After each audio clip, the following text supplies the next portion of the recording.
Well, a long-gone franchise is back, and it got a new movie through Netflix. You know what that means? It means... You better back out from doing this right now. This isn't very ideal, and you know it.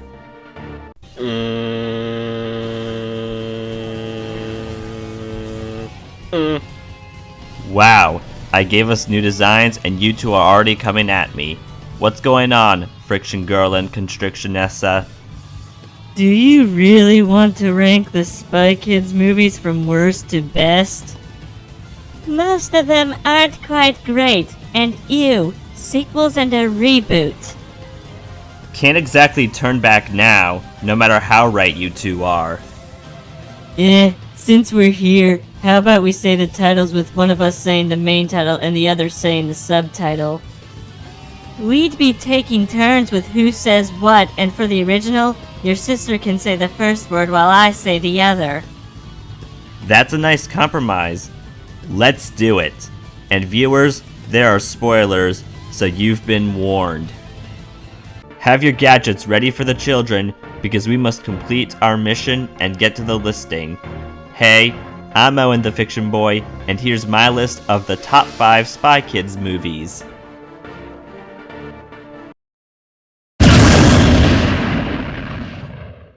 Spy Kids. All the time in the world. After Marissa captures TikTok and retrieves the mini data disk for Project Armageddon, she takes care of her stepchildren Rebecca and Cecil along with her newborn baby Maria. But time is flying real fast because of the Timekeeper, as he blames humanity for wasting time on pointless pursuits and not spending it with their loved ones. The twins and robotic canine Argonaut must work with the OSS to save time in the world. Despite the nice message of using your time wisely, the way we got it wasn't exactly good. It's filled with lots of grossness, making the film unpleasant to watch, and the kids being so competitive for basically an hour only adds to that factor. Also, as it was advertised for 4D, there are spots of shoving 4D at us, and TikTok is hard to take seriously as a villain with his high-pitched voice. Just see clips of the end rather than dig for a way to watch this time waster. Spy Kids 3. Game over. Junie retired from spy work and is now a private detective, though when the OSS tells him that Carmen is trapped in the Toymaker's new game, Game Over, he enters the game to save his sister. Aside from Junie only having 9 lives, he's also at a time limit as the game is a trap to brainwash the children of the world, and he has many obstacles to overcome, including other players, and the unwinnable level 5. This flick may have been passable if it wasn't for one thing. Guess what that is? That's correct, 3D being all over the place. While there is some fun to be had, especially if you love video games and movies, you would need 3D and nostalgia glasses on you to enjoy it. The main redeeming quality is the one thing all films in the series get right: the lesson, which for here is that revenge is never the answer. I wouldn't watch this movie now. It's better off as a childhood memory. Spy Kids. Armageddon. Tony gets an early copy of the new game, High Score, which the King uses as the game spreads like a virus in half of the world's devices, where citizens must beat the game's levels to access their equipment.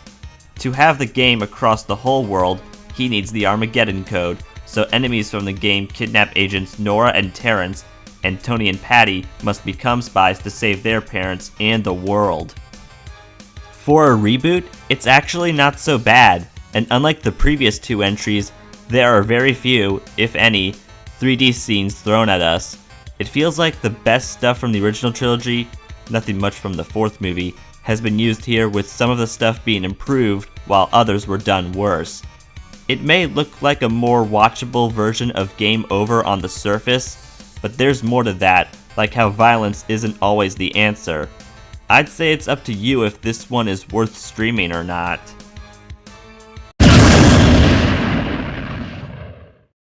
Spy Kids 2 Island of Lost Dreams. With an organization of spy children being a thing now, the OSS awards banquet goes horribly wrong on so many levels, and Junie gets terminated from the OSS as he was accused of letting the transmuter fall into the enemy's hands.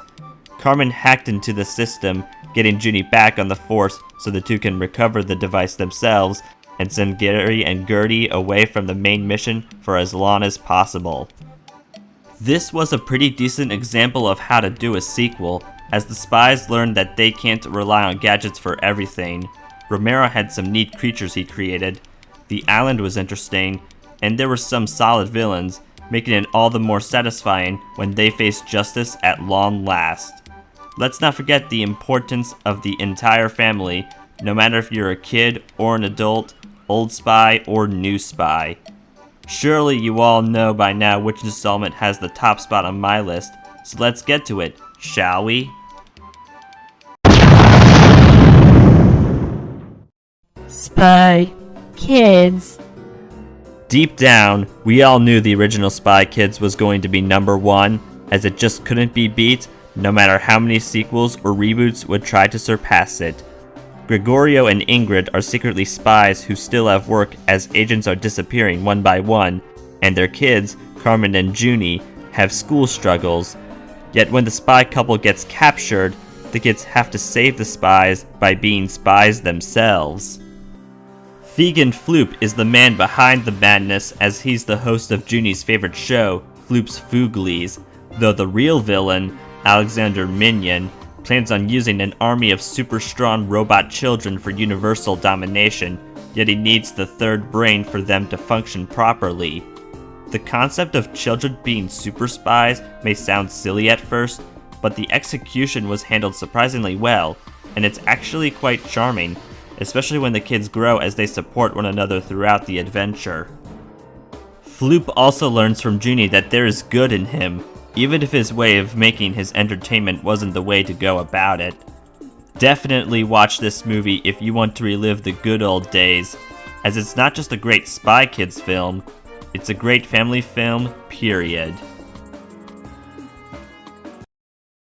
Still need more fiction? Then please give this video a like, subscribe, share, and turn on notifications. Also comment below and follow me on Instagram for teasers and thumbnail previews of videos to come in the future. Thanks for watching, see you again soon, and good night-o!